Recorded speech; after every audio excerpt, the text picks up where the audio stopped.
Discovering the Old Stone Age. Talking about history. History is a written record of human culture. History describes the rise and fall of kingdoms, advances in science and art, and changes in religious belief. History is full of famous people, but it would not exist without countless individuals whose names are not remembered. The facts of history come from written records kept by government, armies, shopkeepers, and homemakers. Any and every document is part of the historical record. The period of human culture before the invention of writing is called prehistory. Archaeologists collect artifacts left behind by prehistoric people. The anthropologists, or people who study anthropology, use these artifacts to understand the lives these people led.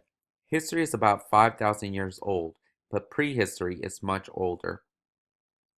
Prehistory and culture. Determining when prehistory began is more difficult than deciding when it ended. Most scholars agree that prehistory began with human culture. They often disagree, though, about when humans developed culture. Defining culture. In anthropology, the word culture refers to the shared experiences of a group of people. Part of these experiences is to believe and learn knowledge that various group members teach to other group members. Social attitudes and beliefs are beliefs. Social beliefs may cause people to treat some members of a family or a village differently from others. Learned knowledge might include hunting animals or finding food that are good to eat. Using fire, making tools, and caring for the sick or injured individuals are forms of knowledge. In a culture, knowledge is not only handed down from generation to the next, but is constantly improved. Prehistory began with humans. Some scholars say prehistory began about 2 million years ago when our ancestors began to use tools. Still, others say that prehistory started about 10,000 years ago when the first modern human appeared. There are three ages of prehistory: the Stone Age, the Bronze Age, and the Iron Age. Although scientists disagree as to when each of these ages ended and the next began, it is clear that our prehistory took place almost entirely in the Stone Age. The Age of Stone. During the Stone Age, humans made tools and personal objects from stone, wood, bones, and shells. Early in the Stone Age, people were nomads. They moved from place to place with the season, collecting fruits and nuts and hunting animals. Late Stone Age cultures discovered agriculture. They began to raise animals, including cows, horses, goats, and dogs, and learned to grow grain and other plants. At the end of the Stone Age, people settled in villages, and some of the villages grew into cities. The Age of Metal. Metal technology signaled the end of the Stone Age. At the end of the Stone Age, people learned to heat copper ore to get copper metal. During the Bronze Age, people mixed melted copper and tin to create a harder metal called bronze. The Iron Age followed the Bronze Age. The Iron Age began about 3,000 years ago. Iron was more difficult to work with than bronze, but iron is a stronger metal. Iron tools and weapons are much better than those made of copper and bronze. Knowledge of metal technology was often passed from one culture to another. Some people were introduced to iron without ever having to learn about iron. Bronze. Some Stone Age cultures survived so long that they jumped directly into the modern era when they came into contact with European explorers. Writing and the end of prehistory. Prehistory came at the end and at different times as different cultures invented systems of writing. Most cultures developed written language during the Iron Age. Writing appeared in Egypt and in what is now Iraq about 5,000 years ago. Ancient China had a writing system about 4,000 years ago, and the Aztecs who lived in Mexico 700 years ago never developed a written record, but they used a system of simple pictures to keep records. Progress during the Stone Age. The Stone Age lasted about 2.5 million years. During the Stone Age, humans spread from the African continent through Europe and Asia and North and South America. Early human cultures invented some stone tools, created remarkable works of art, tamed wild animals, and became societies that depended on agriculture.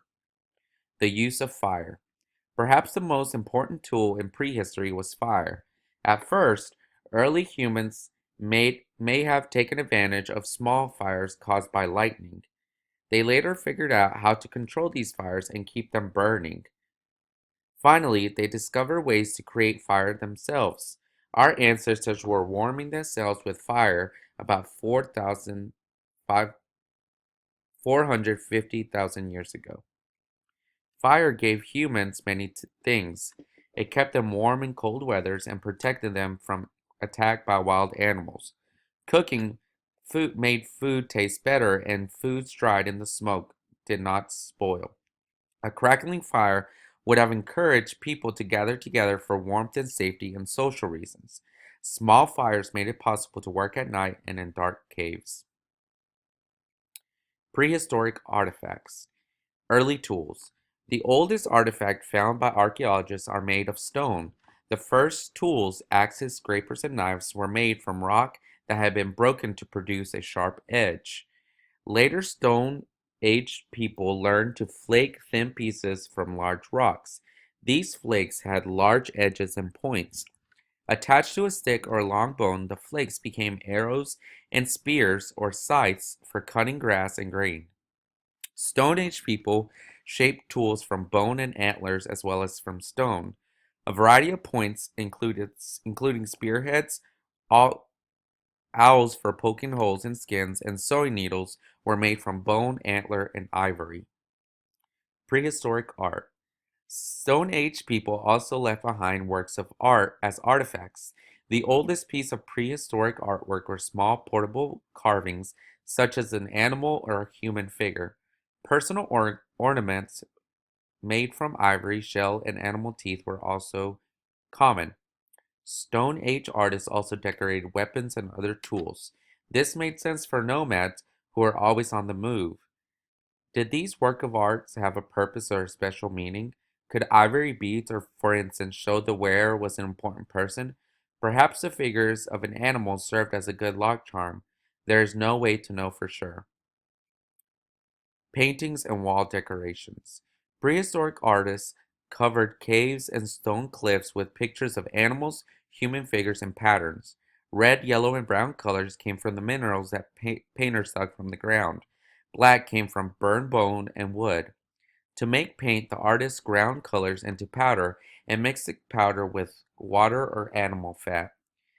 They then dabbed the paint on stone with their fingers or with twigs, or used brushes made from animal hair. They also blew dry powder color through hollow bones. Animals were the most common subject of their paintings. They painted wild cattle, horses, deer, lion, woolly mammoths, rhinoceros, goats, and other animals. Human figures were rare, but the outlines or prints of humans' hands were common. Patterns of dots and lines and spirals were also common. Why create such elaborate decoration in caves? What did the pictures mean? The purpose and meaning of these paintings are a mystery. The caves would not have been a good home because they are dark, damp, and remote. These pictures themselves are often high up on the walls and very difficult to see. One theory, or educated guess, is that the paintings were meant to bring about a successful hunt. Many cave paintings show horses, wild cattle, and deer. Prehistoric people hunted all these animals in great numbers. Other animals that appeared in the paintings, such as rhinoceros, however, were not usually hunted for food. The cave paintings at the Chauvet in southern France show at least two separate images of rhinoceros fighting each other. Perhaps some animals represented spirits that Stone Age people found feared or worshipped. Perhaps the cave were used for religious ceremonies. Some scholars share the theory that the cave paintings are records. According to this theory, the picture helped people remember important ideas and events. When considered from this point of view, cave paintings are similar to written records. Who made it and when? Archaeologists identify artifacts and try to determine when they were made. In order to determine these things, it is important to know exactly how objects were found. Doing the dig. The first step in studying artifacts is to collect them. The place where archaeologists find objects is called a dig. Archaeologists describe an excavation site as a dig. A dig is set up so that archaeologists can record exactly where each object was found, how deep in the ground, and how near it was to shelter, fireplace, and other living areas. The depth at which an artifact was buried tells a lot about its age. The earth is made up of layers of dirt, rock, and other material. Each layer is connected to a particular period of time. An artifact is likely to have the same age as the age of layer of earth in which it was found. The archaeologist's next step is to make a map of the area and divide it into smaller sections called units. Each unit has to be searched slowly and carefully. Some of the surface dirt may be removed with shovels and machines. Much of the dirt, however, is cleared away with brushes and tiny tools. Fast and careless digging may break or scratch precious artifacts. Some artifacts are fairly large and easy to use when they are uncovered. For smaller items, there is a simple but effective process. Some of the dirt is set aside in buckets. The dirt is later put through a screen that lets dirt fall through but holds back bits of stone, tools, or bits of bones. How old is really old? Carbon dating is another way to determine the age of an artifact. All living things, both plants and animals, contain the element carbon. One kind of carbon is carbon 14 or C14. As long as this plant or an animal is alive, it has C14 inside it. When the plant or animal dies, the C14 starts to disappear. Scientists know that it takes about 50,000 years for C14 to disappear from a dead plant or animal. If the C14 is all gone, then the object is at least 50,000 years old. Carbon dating cannot be used on stone. It can, however, be used on paint or animal blood that is stuck onto the bone. If a cave painting, for instance, contains black paint made from burnt wood or bone, a scientist can measure the amount of C4 in the paint. This is how archaeologists decide how old a cave painting might be.